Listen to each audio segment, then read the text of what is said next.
were some major changes that I saw between the Broadway musical of Wicked and the screen adaptation, and obviously, spoilers if you haven't seen it. This musical adaptation was by far the best one that I've ever seen on screen.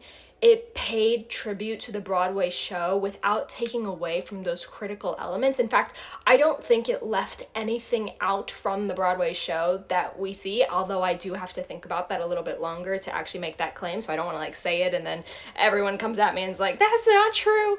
The major thing that I saw changed was obviously One Short Day, which is a song that happens when these two wonderful ladies go to Oz, and that's the song that introduces them into the world of Oz. All we got was more incredible like backstory of side characters, which we do not get in the Broadway production.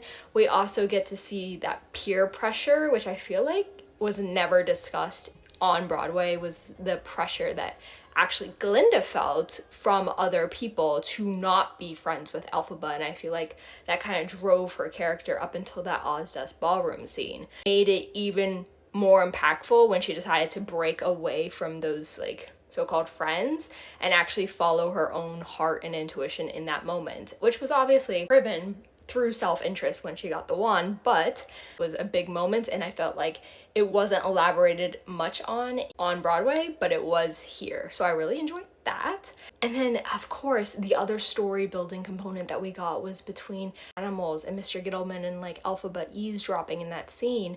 We don't get in the Broadway production, and it was a really unique change of pace, and we got to see exactly the impact of not only this act of like animal silencing, not with just Mr. Gittleman, but with other animals as well. So that was unique.